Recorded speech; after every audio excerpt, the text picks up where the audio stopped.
Frugal Man, and... Johnny Dollar. Johnny, this is George Reed. Well, nice to hear from you, George. Especially when I have no assignment. That's fine. What's fine about it? No expense account to pay. It means how do I keep the wolf from the door? Unless, of course, Floyd's of England has a case for me. Huh? Well? Johnny. Yeah? Well, a few weeks ago, you were kidding at the time. Oh, now, George, how could I ever kid you? I'll let that one go. Yeah, you better. The point is, you rather jestingly asked me if instead of selling life insurance... Oh, no. Don't tell me. I'm afraid so. I'm afraid the company is saddled with what you might call a death insurance policy. You mean instead of insuring somebody against dying, you've insured him against living? Yes, John. Okay, Georgie. Say no more. I'll be right over.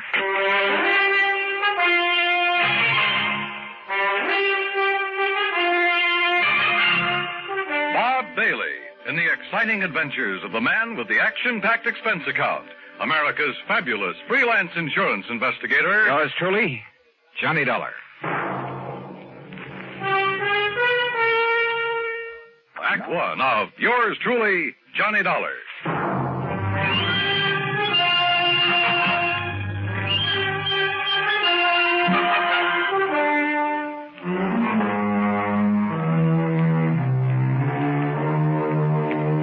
Expense account submitted by Special Investigator Johnny Dollar to Floyd's of England, American Office, Hartford, Connecticut. Following is an account of expenses incurred during my investigation of the Hope to Die matter.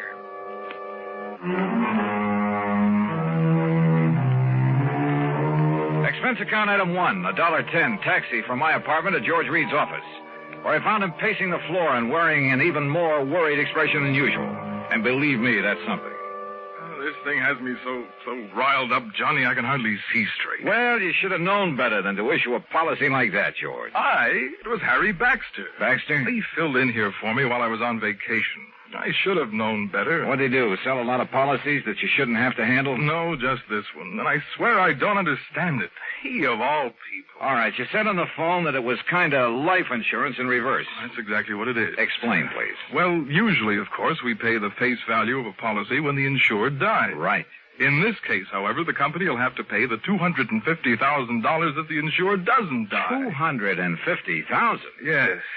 How under the sun could a man be crazy enough to issue a policy like that? John, you know how it is. The company prides itself on the fact we'll insure anything. Not only life and property and health and so on, but the voice of a singer, the feet of a dancer, hands of a pianist, even the dimples on the knees of a chorus girl. Yeah, and singing mice, an old alley cat, a sick whale. Of course I can't say that Harry wasn't in position to do it, but...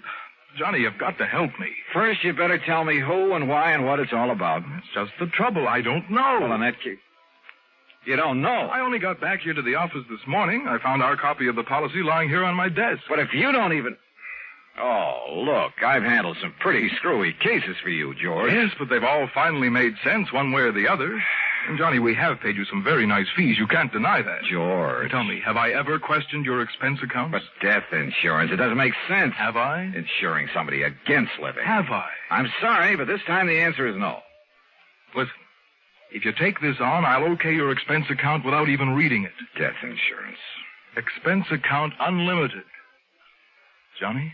George, there are some things even a conniving, chiseling, unprincipled rascal like myself won't even... Unlimited? Johnny?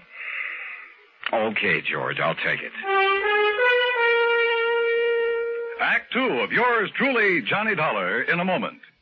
And now Act two of yours truly, Johnny Dollar, and the Hope to Die matter. Floyd's of England insure anything.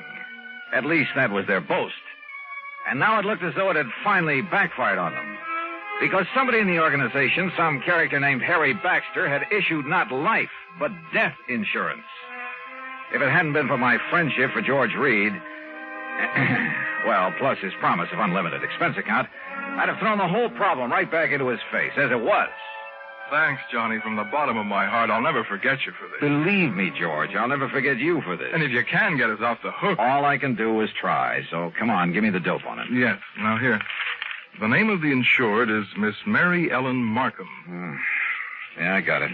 Where does she live? 514 East 52nd Street, New York City. Pretty fancy address. Yes.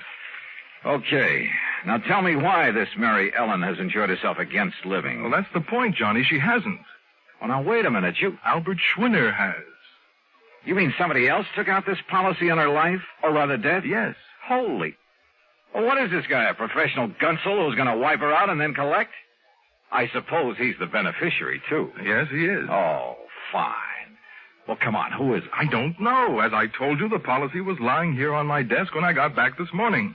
I do know this much about him. It's Dr. Albert Schwinner. Doctor? What kind? Well, those are the things you've got to find out. Who he is, what he is, why he's bought insurance against this woman's living beyond November 10th. The 10th? Well, that's only a few days from now. Oh, George, this gets worse and worse. Oh, if only Harry Baxter hadn't issued that policy. But he has. Oh, boy, you sure picked a dilly to fill in for you while you were away. Picked him? What else could I do? After all, he never did anything like this before. You've known him before? Are you serious? Of course I have. Why, Harry Baxter... All right, now look, time's a-wasting and we haven't got much of it.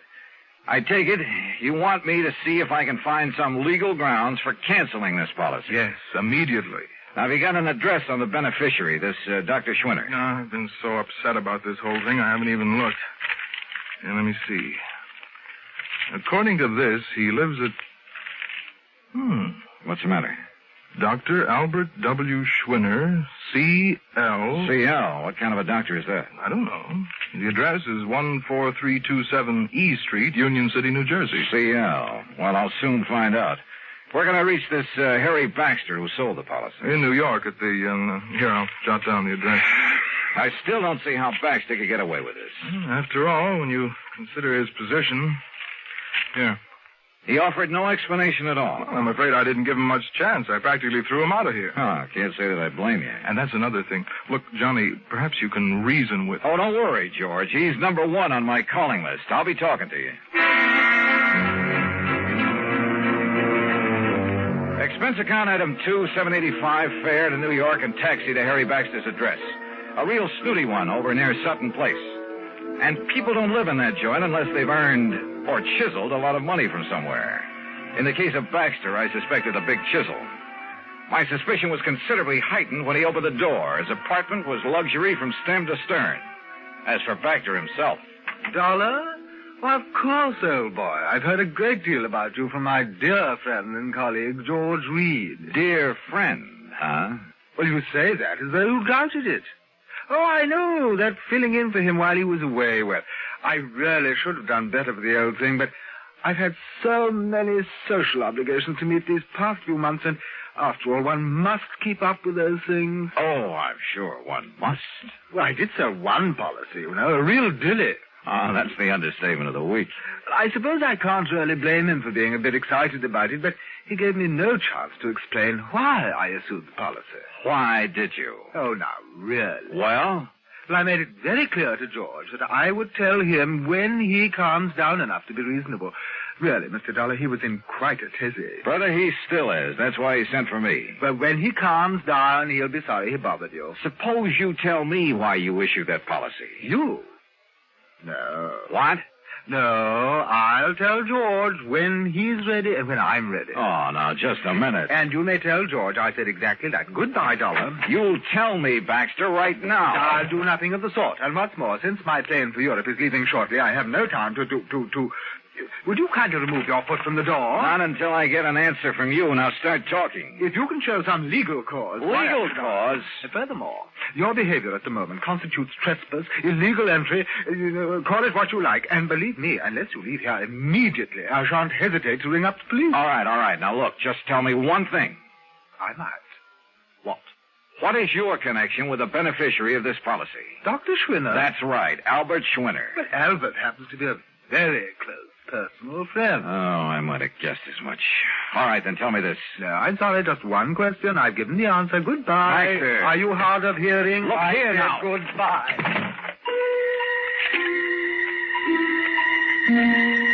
Well, there was no point in trying to batter down the door of Harry Baxter's apartment, so I left. Downstairs in the lobby, I put in a phone call. That's item 3.55 cents to George Reed's office in Hartford. I'm sorry, Mr. Dollar, but he seems to have stepped out for a few minutes. Oh, well, then please tell him when he gets back that I want a complete rundown on Harry Baxter. Well, that shouldn't be difficult. Right. Having hired him, George shouldn't have much trouble getting that for me. Well, that isn't what I meant, Mr. As a matter of fact, I think I can tell you just Now, let George do it. I'll call him back. Item 4, 65 cents taxi to Mary Ellen Markham's apartment on East 52nd Street. A uniformed nurse met me at the door, told me I could stay with Miss Markham only a very short time, then led me into the bedroom. And there, carefully propped up in bed, lay a pale, wan, tired woman who looked to be 65 or 70. The room was full of flowers.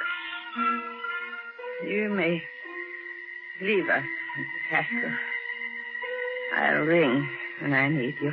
Yes, Miss Markham. Sit down, Mr. Dollar. Thank you. I'm sorry I won't be able to speak with you very long. But as you can see... Yes, I can, of course. I'll get right to the point. You must know, I'm sure, that someone has just taken out a policy on your... Well, an insurance policy on you. Yes. This is so smart. And so helpful with Harry Baxter. Oh. You see, I am suffering from a rare, incurable disease of the blood. I'm sorry. I don't have long to live. A few days, perhaps. A few weeks at the most. Excuse me. This is such an effort. Well, you're getting the best of care, I trust. Yes. It's the very best. Now, what do you wish to know? You know a Dr. Albert Schwinner, don't you? I've known Albert for many years. We've been great friends. Then why does he take out a policy that indicates he hopes that you'll die? Hopes? I'll die? Yes. What else could it be? Oh, you don't understand. Don't you see? Schwinner has bought insurance against your living beyond November 10th. Yes. Yes. My 50th birthday.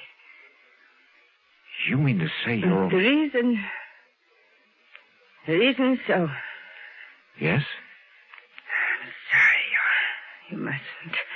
Oh, I know. I'm tiring you. Yes. But just one more thing.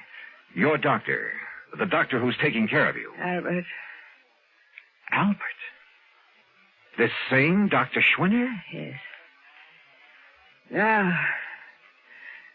Now you must leave.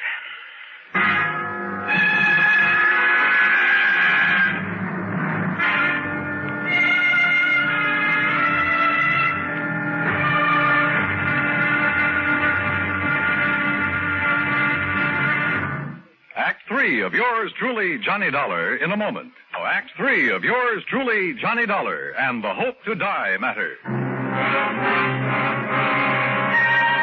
The little that Mary Ellen Markham had been able to tell me left me more puzzled than ever.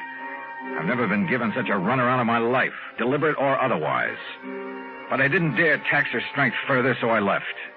Item 5, another 55 cents for another call to George Reed in Hartford. This time he was in. Yes, Johnny, I must confess I'm calmed down a bit, but the first shock of learning that Mr. Baxter had issued that seemingly absurd policy... What do you mean, seemingly absurd? George's whole thing has me in a tizzy now, a double-barreled one. Well, I tried to call Mr. Baxter a few minutes ago, but got no answer. I wanted to apologize, of course. Apologize? Well, after all, since he's chairman of the board...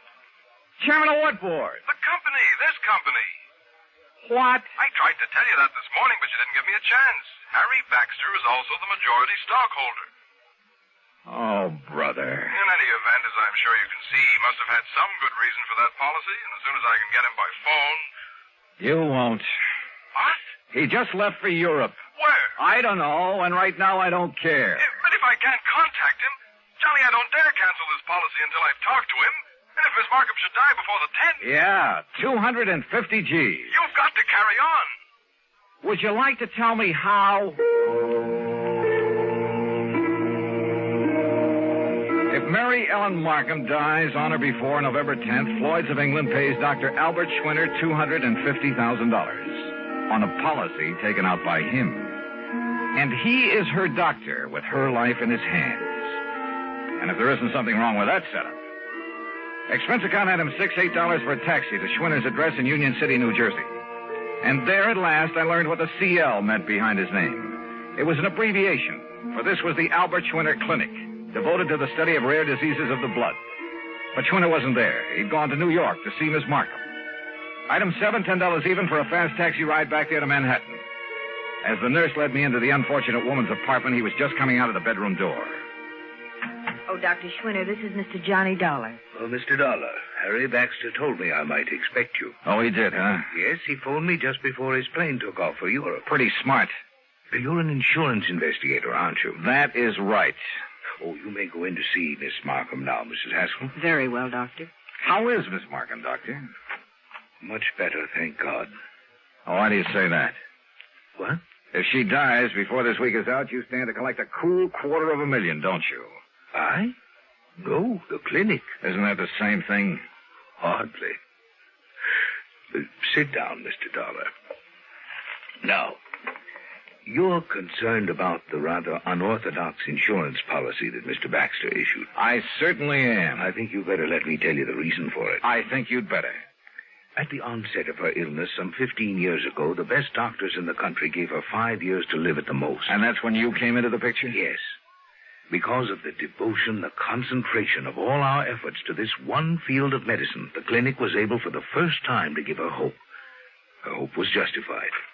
We have given her years of life. But now, wait a minute, Doctor. She told us then that if she could be helped to live until she was 50... And that'll be on the 10th? Yes. That would prove beyond the shadow of a doubt that our methods, our practices were right, that we could prolong and possibly ultimately save not only her own, but thousands, perhaps millions of lives. Therefore, she agreed that if she reached 50, she would make an outright gift of $250,000 to the clinic and its work. Money which is much needed, by the way. But then it began to look as though she might never reach 50. Yes. And she suggested this unusual insurance policy on her death rather than on her life. I see. But why Harry Baxter, chairman of the board of the insurance company, its biggest stockholder, whatever? I don't get it. Baxter's own mother died of the same disease, Mr. Dollar. Oh. Of course. Then he knew how necessary this money is to the clinic. Yes. And let's face it, Baxter is something of an eccentric. And that's the reason he chose this offbeat way to make sure you'd get the financial help you need. Exactly. Then, if I try to get this policy canceled... A great many lives in the future may depend on its remaining in force.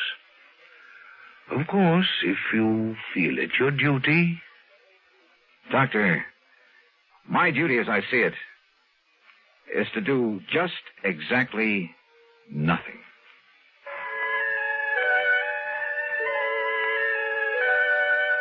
Mary Ellen Markham did live to see 50, but only for a few days. Just long enough to make her gift to the clinic. Harry Baxter and the company? Well, Harry came back from Europe, and he said he found some, quote, mistake, unquote, in the policy that requires the company to pay off on it anyway. Eccentric? We should have more of them like that. Expense account total? Are you kidding? Yours truly, Johnny Dollar.